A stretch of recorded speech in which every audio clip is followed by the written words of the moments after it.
जय भीम दोस्तों, हमारे वीडियो में स्वागत है। आज का कथा नंबर है 6 चतुर वानर। एक बतुर बंदर था। वह अपने साथियों में सबसे बलवान था। एक दिन वह अकेला घूमते घूमते एक नदी के किनारे पहुंचा और वहीं रहने लगा। उस नदी के बीच में एक द्वीप था जिसमें आम, कटहल आदि मीठे फलों के बहुत से वृक्ष थे। बंदर शक्तिशाली तो था ही, वह किनारे से उछलकर नदी के बीच में स्थित एक पत्थर पर कूदता और फिर दूसरी छलांग लगाकर द्वीप में पहुंच जाता। वहां वह नाना प्रकार के मीठे फल खाकर शाम को उसी प्रकार पत्थर पर छलांग लगाकर नदी के किनारे लौट आता। उसका यही सिलसिला चलता रहता। मीठे फल खाए खाकर वह खूब हृष्ट-पुष्ट हो गया। उसी नदी में एक मगरमच्छ भी अपने बाल बच्चों के साथ रहता था। मगरमच्छ की घरवाली रोज बंदर को आर पार जाते देखती। उसके मन में उस मोटे बंदर का हृदयमांस खाने की इच्छा बलवती हो उठी। उसने मगरमच्छ से कहा, आर्य, इस बंदर का हृदयमांस मुझे चाहिए। अरे, अच्छा मिलेगा। ऐसा कहकर मगरमच्छ उसे पकड़ने का उपाय सोचने लगा। एक दिन रोज की तरह जब बंदर द्वीप में फल खाने आया था, मगरमच्छ नदी के बीच बड़े पत्थर पर जाकर लेट गया। उसकी योजना थी कि जब बंदर पत्थर पर छलांग लगाए वह उसे पकड़ ले। फल खाकर जब बंदर शाम को लौट रहा था, उसे पत्थर कुछ ऊंचा नजर आया। वह द्वीप के किनारे खड़े खड़े सोचने लगा, क्या कारण है? आज पत्थर ऊंचा क्यों दिखाई दे रहा है? आज नदी का पानी न घट रहा है और न बढ़ रहा है, लेकिन पत्थर बढ़ा हुआ दिखाई दे रहा है। कहीं कोई मगरमच्छ मुझे पकड़ने के लिए तो यहाँ नहीं पड़ा हुआ है। उसने पता लगाने के लिए खड़े ही खड़े पत्थर के साथ बातचीत करने की भांति पुकारा, अरे पाषाण, अरे पाषाण।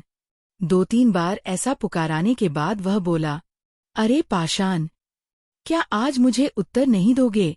ये सुनकर पत्थर पर पड़ा मगरमच्छ सोचने लगा, और दिनों ये पत्थर जरूर उत्तर देता होगा। ऐसा सोचकर मगरमच्छ बोला, अरे वानर, क्या है? तू कौन है? मैं मगरमच्छ हूँ। यहाँ तू किस लिए लेटा है? तेरे हृदयमांस खाने की इच्छा से। यह जानकर चतुर बंदर ने तरकीब सोची, मेरे जाने का दूसरा रास्ता नहीं है। मगरमच्छ को धोखा देकर जीतना चाहिए। बंदर बोला, सौम्य मगरमच्छ, मैं अपने को तुम्हें समर्पित करूंगा। तू अपना मुंह खोल, मैं तेरे मुंह में कूदूंगा। इस तरह तू मुझे ग्रहण कर। मुंह खोलने के समय मगरमच्छ की आंखें बंद हो जाती है। उसे इस बात का ध्यान नहीं रहा। उसने अपना मुंह खोला और आंखें नीचे पड़ा रहा। बंदर द्वीप से उछलकर मगरमच्छ के मस्तक पर गिरा और वहां से बिजली की मांती छलौग लगाकर दूसरे किनारे पहुंच गया। मगरमच्छ को अपनी भूल पर पछतावा हुआ, लेकिन बंदर की प्रशंसा करते हुए उसने कहा, यस्येते चतुरो धम्मा वानरिंद, यथातव सच्च धम्मो घिति चागोदिडम सो अतिक्तति। वानरेंद्र, तेरी तरह जिस किसी में ये 4 बातें सत्य, वचन, धर्म, विचार बुद्धि, घृति, प्रयत्न मावना और त्याग, आत्म परित्याग होती है, वह अपने शत्रु को जीत लेता है। मैं तेरे पास आऊंगा। यह उसकी सत्यवाणी थी और वह आया भी। यह उसकी विचार बुद्धि थी कि उसने मेरा मुंह खुलवाया जिससे मैं उसे देख नहीं सका। अपनी अखंड प्रयत्न भावना के बल पर वह बिजली की भांति कूदा, लेकिन मैं उसे ग्रहण नहीं कर सका। उसने तो अपना पूरा आत्मसमर्पण किया और मुझे लांघ कर चला गया। इसमें मेरा ही दोष है। इस कहानी से हमें ये सीख मिलती है कि जिस किसी व्यक्ति के अंदर ये 4 बातें होंगी वो अपने दुश्मन को मात दे सकता है। 1 सत्य वचन, 2 धर्म यानी विचार बुद्धि, 3 घृति यानी प्रयत्न मावना और 4 त्याग यानी आत्म परित्याग।